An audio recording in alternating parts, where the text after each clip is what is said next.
Welcome, everyone. I'm Trent Maurer. I'm a professor of child and family development at Georgia Southern University in the United States. And my colleague, Dr. Nikki DeGregorio, and I are going to be presenting this today. I'm going to hand it over to her real quick to introduce herself. Hi, my name is Nikki DeGregorio. I'm an associate professor in the School of Community Ecology at Georgia Southern University. Thank you. All right, so let's get to it. We are so excited to share with you the work we've got for today. We want to talk about a project we've done on undergraduate students' attitudes towards marriage equality, changes in an introductory family science course. So as a real quick overview, marriage equality is an umbrella definition that is inclusive of marriages between two people, irrespective of the gender identity of the people. Sometimes it is mistakenly referred to as same-sex marriage, but that is a much less inclusive term. We'll talk about this to understand are that current discourse surrounding marriage equality continues to be highly polarized, especially culturally and politically, and that's particularly true in the United States where we are. And there has been very limited research in educational settings on the effectiveness of teaching strategies to reduce prejudice and discrimination towards LGBTQI+ people. And the results on that are inconsistent. For example, those two citations there are work I have previously done on this issue that came up with opposite conclusions just 3 years apart. So to give a quick overview of this study, it is a mixed methods pilot study. We used multiple in-class teaching activities surrounding issues of prejudice and discrimination. It's a fairly straightforward pre-test, intervention, post-test design. All the activities in the course were taught by me because I'm the instructor for the course. All the data collection and all the qualitative analyses were done by Dr. DeGregorio. This is what Hutchings topology would consider to be a what works question, in that we were asking how effective were the teaching activities in fostering more positive attitudes towards marriage equality from pre-test to post-test, but also how do students interpret the changes in their attitudes and beliefs or lack thereof. To give a little bit of important context, because context is so critical in SOTL, we are located in the southeastern United States of America, which is a more politically conservative and socially conservative part of the country, arguably the most so. It is more religious and more specifically evangelical Christian than many other parts of the country, and there have been more anti-LGBTQI+ laws and fewer legal protections in this part of the country. We are situated at a public R2 university. At the time of this investigation, our institution had about 26,000 students. The course is an introductory family science course. For those of you who are unfamiliar with family science, it is a social science similar to sociology or psychology. Really important piece of context here. This was carried out after the US Supreme Court decision in Obergefell v. Hodges in 2015 that granted federal recognition to so-called same-sex marriages. So this is happening after that decision. I'm going to hand it over to Dr. DeGregorio. Thank you very much. And akin to taking context into consideration, we utilized a theoretical framework that combined life course theory and constructivistic learning theory. And essentially what we're looking at with life course theory is the consideration of how things such as chronological age, relationships, life transitions, whether they be quote unquote normative or non-normative, other events such as things like attending college in this particular case, or marriage, how they influence people's lives from birth to death, while taking into consideration the role of those sociocultural, political, and historical moments.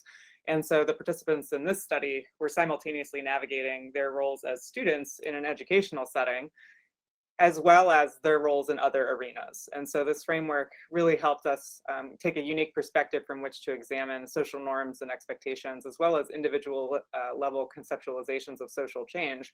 Whereas when you look at constructivist learning theory, we're looking at a theoretical framework that's positing that learning itself is the result of individual construction, as well as application of knowledge as it intersects with these various contexts. And so we came into this with the understanding and assumption that students are going to create their own internal working definitions and understandings of concepts that are largely socially constructed. And the extent to which this influences their learning in an educational setting, such as this introductory family science course, is of interest. Combined, this really guided our exploratory SOTL study because it allowed us to take into account the internally and externally constructed understandings that students bring with them into the classroom, and it allowed us to explore the role of external information that students may or may not draw upon when presented with content related specifically to marriage equality in an educational setting. All right, so in terms of a very brief overview of our sample, this work was carried out. What you can see from the data here is we had about a 67% participation rate. One thing to be aware of, that is the percentage who completed both the pretest and the post-test. So it's a little bit lower than typical daily attendance, which is in the neighborhood of 75 to 80%, but it's pretty good. Overall, the sample reflected the population demographics of the students in the class. About 90% of the class identified as female. A bare majority of the class was white. Most were what were considered to be traditional college age, and most were either in their second or third year of a four-year college education. So overall, we have some confidence that the sample accurately represented the class. In terms of the measures, just two things. First, we use for our main quantitative measure the attitudes towards same-sex marriage scale. This is a 17-item, 5-point Likert type scale where there's a summed score with higher numbers reflecting more positive attitudes. We also added in 5 demographic questions at the end of the pretest only to give you the data on that last slide. The second piece of this is that we had 2 qualitative questions. As I'd mentioned before, this is a mixed method study.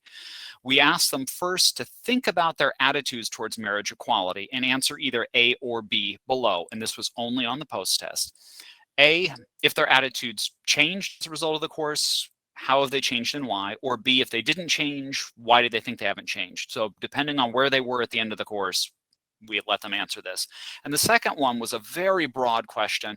If there was one thing you wanted people to know about marriage equality, what would it be and why? So we were curious to see what this would capture about what students got to be the important issues in marriage equality. In terms of the rough procedure here, the basic way it worked is early in the semester, in the opening weeks, before we got to any of the relevant course content, I left the room, Dr. De Gregorio came in and administered the questionnaire for up to 20 minutes. And then later on in the final weeks of the semester, we did the same thing. I left the room, she came in and administered the post-test questionnaire. In between, around a third to halfway through the course, I taught the relevant content connected to this as part of the course topic on diversity and relationships in families. We spent 3 75-minute class periods on this topic, and most of that time was spent on terminology, concepts, models, facts and examples, and in-class activities, of which 6 were directly related to LGBTQI people, and that's what I'm going to talk about next. It would take more than this entire session to go into sufficient depth about these, but the 6 basic activities were this. First, what I called Tell Great Stories. I introduced the students to Alan Turing and Bayard Rustin. I didn't tell them who they were, but I told them what their accomplishments were. And then after we had covered the relevant course content, I then explained who they were, what had happened to them, and how what had happened to them and the fact that students hadn't heard of them was a direct result of the fact that both of these men happened to be gay men. I have an activity called Words Matter where I take a really well-known meme by Liz Feldman where she talks about the difference between marriage versus gay marriage as a terminology and how calling marriage gay marriage is kind of like calling lunch gay lunch or parking gay parking, because that makes no sense. It others people rather than recognizes the commonality. And we use this to launch into a discussion of language that we use and how gay marriage and same-sex marriage and marriage equality aren't all equivalent terms and why those words matter. The third activity, which I entitled, When Was the Last Time a Member of Congress Called for Your Death? I took news coverage of our very own congressional representative from our district right here in Georgia, who had said that LGBTQI people should be put to death. And I had pointed out this happened, here was news coverage of this event, and then we applied specific theoretical course content, specifically Gordon Allport's work on prejudice and discrimination, to examine at what levels in his model that would appear.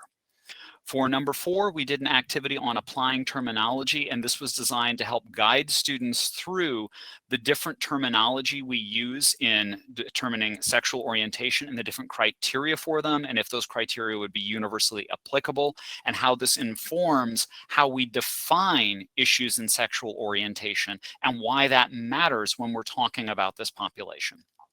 For item number 5, the activity discrimination is pervasive. I have the students put up on the screen a blank map of the United States that shows all the states, and I have them take out a piece of paper that they don't turn in, and I want them to write down every state that they ever want to visit, live in, work in, visit friends and family in, vacation in, but also travel through, whether that's a connecting flight or drive through, whatever.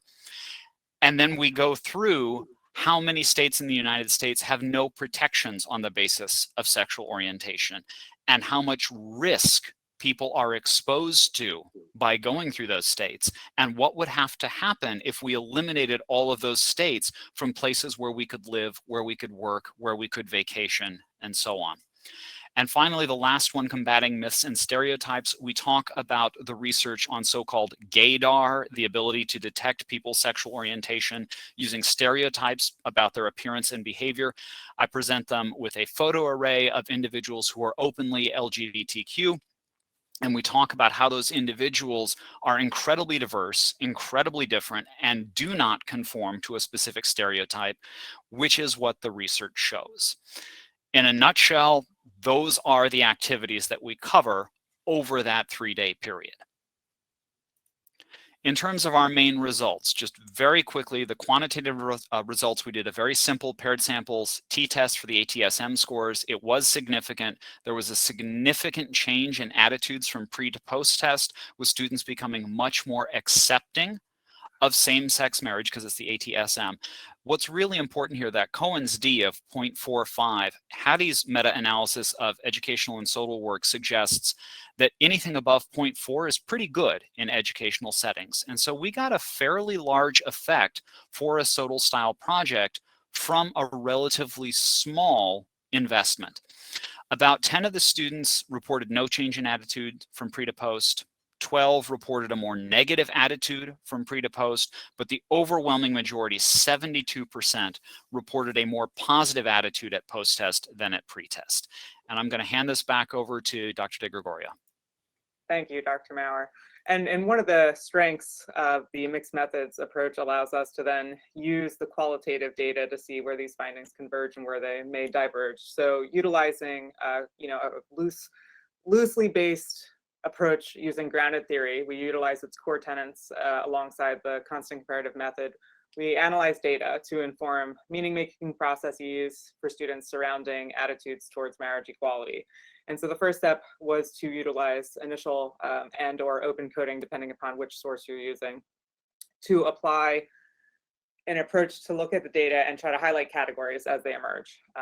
Alongside the constant comparative method, as I mentioned before, you're really looking at applying the principle of comparison to try to systematize the applications of grounded theory in order to look at the patterns in the data. So using comparison and contrasting, I performed a repeat analysis. And so repeat coding was performed by me at 2 separate points spaced approximately 3 months apart per Mackey and Gass's recommendations. And the primary outlook there was that no differences between the first and second round of coding existed, which is really important because what that did was it improved our understandings of the consistency in data analysis, and the primary themes that were observed both times really look at highlighting essentially the role of sociocultural moments, going back to life force theory, and shaping these attitudes towards marriage equality.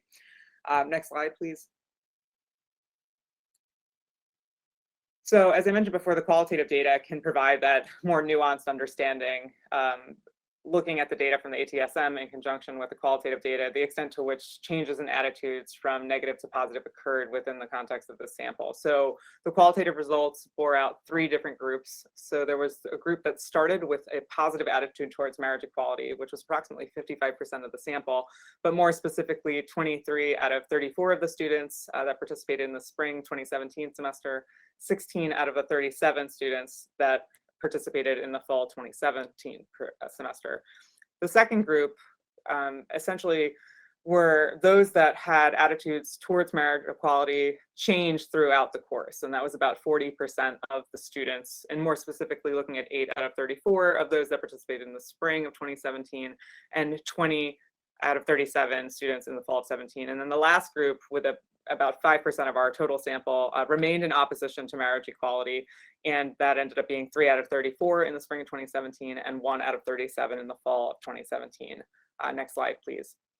So for those that were supportive of marriage equality, excerpts that we were able to pull out of the qualitative data, indicated that some students noted that while the course may not have changed their attitudes, it reinforced their stance. So you can see that illustrated in the first quote: "My attitude hasn't changed, but it has gotten stronger." And students in this group often made connections to other contemporary social problems. And when you think about that, within the context of this particular group, it's interesting to see students be able to sort of articulate that, right, in addition to the ATSM. So those who came into the course with positive attitudes towards marriage equality were more likely to link course content to moments in history, illustrating their perspectives on multiple issues related to prejudice and discrimination. As you can see in that last comment on the slide, "I've always been pro-equality. To deny that legal right, it's segregation all over again." Next slide, please. So within the second group, where there was a reported increased understanding of marriage equality, the change in attitudes was often clear, with one student stating, "This course showed me the importance of equality in all circumstances." And some students even called upon previous experiences, discussing, relationships where there were same-sex couples present, to articulate how and why their attitudes had changed. And in many cases, it was that it minimized discomfort around discussion after being present in this course and engaging with the teaching activities. The second quote here, right, "My attitudes have changed to be more accepting of same-sex couples and marriage equality. It is not right to hold rights from a group." With the last comment sort of echoing this, right? "It has opened my eyes to the different perspectives of marriage. I agree with it more than I did, but it's still something I can't fully accept." So a subset of students emphasized that their shifts in attitudes towards marriage equality were actually separate and consequently different from their religious beliefs, which is of particular interest. Next slide, please. So that last group, opposed to marriage equality, students in this group frequently cited religious beliefs as underpinning their disapproval of marriage equality. As you can see in this first quote, "Same-sex marriage is morally wrong. God tells of homosexuality is a sin. Homosexual individuals should not be allowed to marry." And these students utilized external teachings and bringing in that external content and knowledge, right, and other experiences to justify their continued opposition to marriage equality. Next slide, please.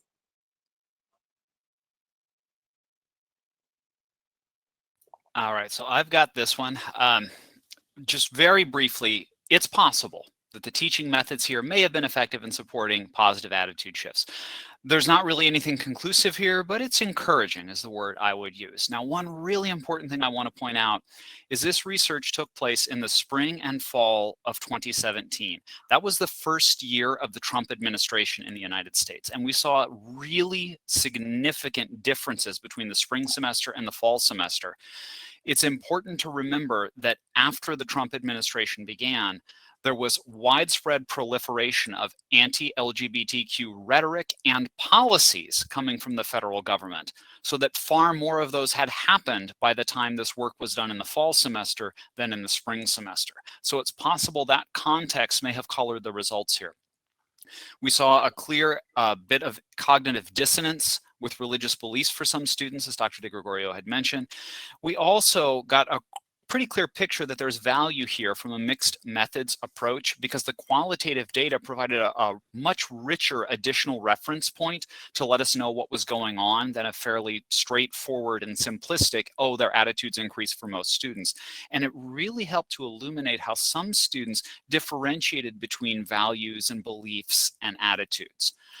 Now, I also want to call attention to some pretty significant limitations in this. First, there's a gender imbalance in the sample. 90% of the participants identified as women. That is fairly common in my prior research on this. Both of my prior published papers on this subject had a very similar gender imbalance. So on the one hand, that makes it easier to compare with that prior research. But on the other, because we know there are gender differences on some of these attitudes, that really limits the externalizability of these results. There were also issues with response rate and attendance. You'll remember only about 67% of students completed both the pre and the post test, so a full third did not. And we have no way of conclusively knowing if the students who completed the post-test were actually in attendance for the 3 days of that presentation on diversity material, because we didn't track that separately in order to protect anonymity. And I did hear the timer there, but we've got a little bit of extra time to work with. So we can't conclusively attribute causality here or even magnitude. We can't say this specific teaching activity, you know, number 4 or number 2 was responsible for most caused this, although the research is encouraging that it may have had an effect. We know it may not generalize. We know there's a possible social desirability bias here, that after spending 3 days talking about these issues in class, students may have felt pressured in some way. Even though I never pressured them, they may nonetheless have internalized a pressure that it was socially undesirable to take on bigoted or prejudicial attitudes. And what this really suggests is that we need much more in-depth qualitative work, especially exploring that intersection with religious beliefs. I think that's one of the most important pieces, because as we saw on the last slide where students were talking about marriage should only be between a man and a woman for religious reasons, in this course we had talked about how marriage is not defined religiously, and that marriage is defined civilly, and some people may have a religious element to their marriage, but that is not part of the definition. Clearly, those students rejected the definition in our discipline to maintain their ideas and their attitude. All right, so let's move on to the connecting to your context bit. So how might we adapt this work to your own teaching and learning context? How might it inform your teaching about equity, justice, prejudice, discrimination, and marriage equality? I'm looking over at our attendee list, and it appears that we no longer have any attendees in this session, so there's not going to be any questions coming on this. But I encourage you all, if you have questions on this after viewing this recording, I believe you can still reach out to us via the Canopy platform for the next day or two. After that, you are welcome to email either of us if you have questions. I want to make sure we get to some of our references for this presentation so that everybody can see what we've got for this. We've also got another one here. And again, this is largely just to document it for the recording. But I thank you all for your time and attention during this presentation. It's been my pleasure to share it with you. I'll hand it over to Dr. DeGregorio for some concluding words. Absolutely. Just to echo Dr. Mauer's thoughts, I think that there's definitely room for further exploration. I think we've identified a little bit of a gap here in terms of understanding, the experiences of those students, right? Particularly in that subset. What is it to reject a disciplinary definition, to have that cognitive dissonance in a classroom setting, and also looking at the socio-cultural shifts just even between these 2 semesters. So I look forward to furthering this work, and I thank you all for your time and attention. Thank you. Take care, everyone.